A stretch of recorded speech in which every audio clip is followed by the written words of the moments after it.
감사합니다. 다음 본 세션의 마지막 연재입니다. Best Way for Blood Conservation and Transfusion-Free TKA. 서울대 노두현 선생이 발표하겠습니다. 네, 저장님 소개 감사합니다. 그 인공관절 수술 후 수혈을 줄일 수 있는 방안에 대해서 이렇게 여러 에비던스들을 살펴보도록 하겠습니다. 그 수혈은 많이 줄었지만은 아직 문헌에 보면은 여전히 많이 보고돼 있는 것 같습니다. 2014년 오스트레일리아 데이터를 보면은 한 25% 정도 토탈 이후 수혈이 이루어짐을 알 수가 있고, 2014년 캐나다 데이터에서도 한 18% 정도 수혈이 이루어짐을 알 수가 있습니다. 이런 수혈은 여러 가지 이제 어드버스 리액션을 일으키는데, 간단하게는 피버라일 리액션부터 피탈 헤몰라이시스까지 굉장히 여러 가지 어드버스 리액션을 가질 수 있습니다. 그 인공관절과 관련해서는 컴플리케이션과 인펙션 레이트를 증가시키는 것으로 알려져 있고, 특히 수치로 보면은 대략 한 2배, 딥인펙션은 오즈 레이쇼가 4배로 보고하는 그룹도 있고, 모탈리티도 2배 정도 높다고 되어 있습니다. 그래서 이런 것들을 줄이는 것이 굉장히 중요할 텐데요. 그래서 오늘은 이것을 수술 전, 수술 중, 수술 후에 줄일 수 있는 여러 가지 노력들을 살펴보고 각각의 에비던스들을 살펴보도록 하겠습니다. 먼저 수술 전입니다. 그 수술 전에 그 놀랍게도 대부분 많은 수의 사람들이 수술 전 아네미아를 갖고 있는 걸 볼 수가 있습니다. 작게 보고하는 그룹은 15%, 많게 보고하는 그룹은 거의 40% 가까운 정도로 수술 전 아네미아를 갖고 있는 것을 볼 수가 있고, 이런 아네미아는 호스피탈 스테이를 늘리고 궁극적으로는 트랜스퓨전을 늘리게 됩니다. 그래서 이런 것들을 교정하기 위한 노력들이 있어 왔는데, 가장 간단한 것으로는 오럴 아이언 서플리멘테이션이 있겠습니다. 이거 종합해서 결론부터 먼저 말씀드리면은, 이것은 수혈을 줄이는데 효과는 크게 포지티브하진 않습니다. 그 우선에 그 여러 보고들을 살펴보면은 사이드 이펙트가 굉장히 많았고, 그런 콘스티페이션, 하트번을 포함한 사이드 이펙트가 많았고, 보고에 따라서 이걸 장기간 복용했을 때는 트랜스퓨전 레이트를 줄일 수 있다는 보고도 있었지만은, 이런 여러 결과들을 종합한 메타 결과들을 보면은 헤모글로빈은 조금 인크리즈 하지만은 트랜스퓨전 레이트는 크게 차이가 없는 것을 볼 수가 있습니다. 반면 IV 아이언 서플리멘테이션은 긍정적인 결과를 보여주고 있는데, 여러 연구들에서 그 트랜스퓨전 레이트를 줄이는 것을 볼 수가 있습니다.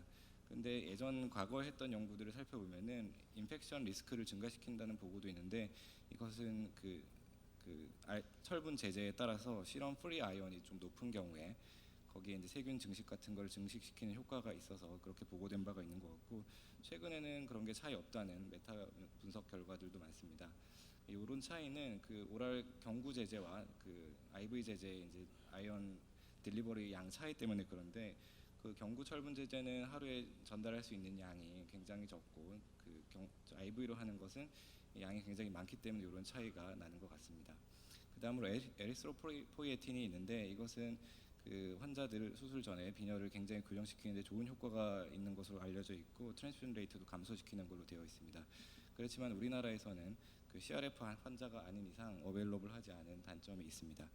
그 다음에 그 수술 전에 도네이션을 해놓고, 그 다음에 그것을 수술할 때 이제 그 헤모글로빈 떨어지는 사람한테 수혈을 하는 자가 수혈 방식이 있는데, 이런 것들은 처음에 나올 때 각광을 좀 받았었다가 그 이후에는 많은 문헌들에서 이제 안 좋다는 결과들이 보고되고 있습니다. 메이오 클리닉에서는 최근 한 90% 정도는 도네이션 했지만 실제로 쓰이지 않았다고 보고하고 있고, 코스트도 굉장히 늘어나는 것으로 알려져 있습니다.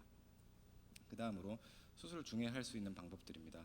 어큐트 노모블로믹 하이모다일루션이라는 방법이 있는데, 이것은 수술 중에 이제 마취하고 나서 환자 피를 이제 어큐트하게 이제 빼서 놓고 그 피만큼 크리스탈 솔루션을 이제 애드하는 것입니다. 그래서 이런 것들은 보고는 조금 상반되어 있는데, 그 트랜스퓨전을 줄인다는 그룹도 있고, 오히려 반면에 토탈 블러드 로스를 증가시킨다는 보고들도 있습니다. 그래서 최근 여러 문헌들을 보면은 이런 에비던스는 리미티드 돼 있고 컴플리트 돼 있다는 보고들이 많습니다. 그 다음에 하이포텐시브 아나세이지아인데요. 이것은 수술 중에 그 BP를 높지 않도록 한 민 BP를 55 내지 60 정도로 이제 낮추는 것입니다. 그래서 이런 것들은 여러 문헌상에서 트랜스퓨전 레이트를 감소시키는 걸로 돼 있어서 효과는 긍정적이라고 할 수 있겠습니다.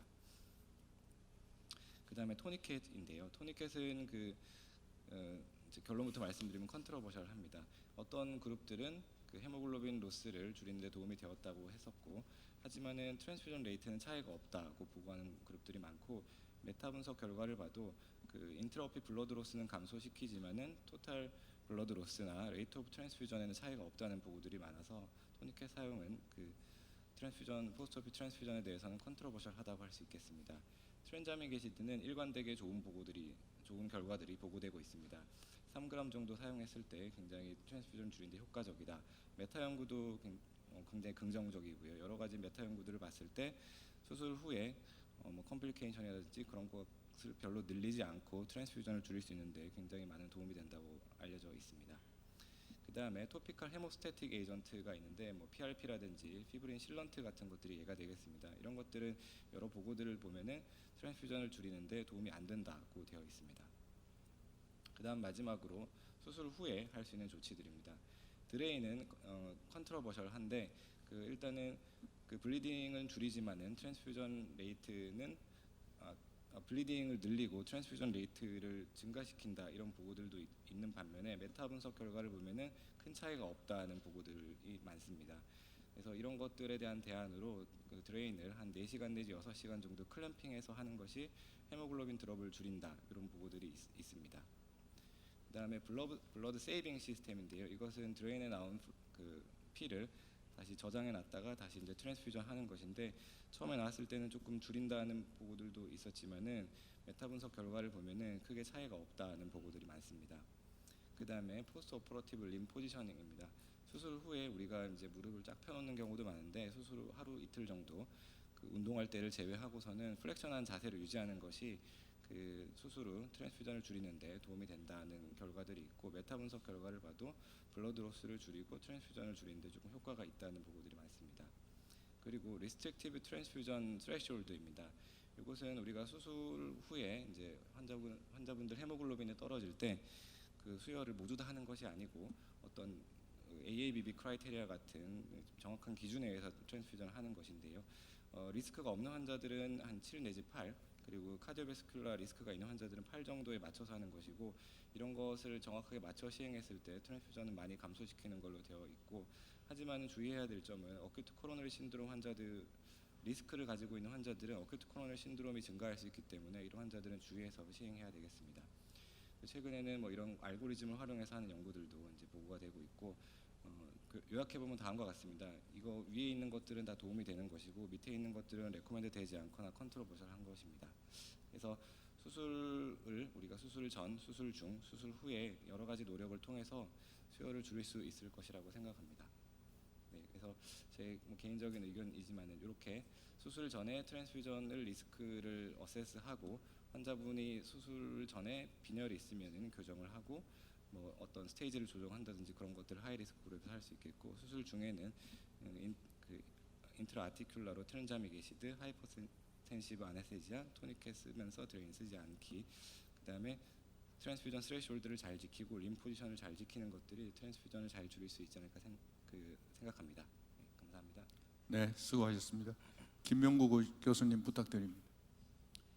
네, 우리가 저에게 조금 늦게 시작해서요. 지금 3시 5분 정도까지 현재 Best Way of Blood Conservation and Transfusion Free Totally Arthroplasty 노두현 선생님, 예, 질문하시죠. 예. 그 마지막에 트랜스퓨전을 좀 줄이시려고 포스트오피 프랙션을 하신다 그랬는데 그러면 그게 몇 도 정도 포스트오피 프랙션을 하시는지도 궁금하고요. 혹시 그렇게 하면 환자가 페인이 굉장히 심해서 그것 때문에 혹시 컴플레인하거나 혹시 그것 때문에 혹시라도 이제 프랙션 할 때 ROM도 좀 좋아진다든지 그런 효과가 있는지 그게 좀 궁금해요. 예, 일단 플렉션 각도는 이제 과하게 플렉션 하는 건 아니고 이제 환자가 편하게 느끼게 저희가 보통 한 20-30도 정도에서 이제 가장 편하게 느끼기 때문에 그 정도 하고 메타 분석 결과를 보면은 ROM이 오히려 조금 더 잘 된다고 되어 있습니다. 이게 아마도 뭐 헤마토마 같은 게 좀 적게 생기고 그런 게 이펙트가 아닌가 싶고요. 그래서 뭐 그게 이제 계속 그렇게 있는 건 아니고 환자가 이제 뭐 CPM 하고 그다음에 뭐 화장실 갔다 오고 나머지 시간에 그렇게 한 하루 이틀 정도 해 있는 게 도움이 된다고 되어 있습니다. 질문 꼭 하셔야 되겠습니까? 시간이 간단하게 그럼 해주시죠. 예, 너무 질문이 없는 것 같아가지고 IV 아이언 세라피에 대해서 좀 여쭙고 싶은데요. 인디케이션이 어느 정도 되는지 시점이 언제 주면은 어느 정도 후에 이펙트가 나타나는지 도세이지하고 이런 거 간단히 좀 설명 부탁드리겠습니다. 네, 좋은 질문 감사합니다. 일단 우리나라에서는 보험상 아이온 디피션시 아네미아가 있는 경우에 하게 되어 있어서 뭐 다른 거는 방법은 없는 것 같고요. 그다음에 그 여러 뭐 GS 쪽의 논문들도 많고 한데 최소한 수술 전 4주 정도쯤에 줘야지 헤모글로빈 1 내지 2 정도 올라가는 걸로 되어 있습니다. 네, 그럼 이상으로 마치도록 하겠습니다. 감사합니다.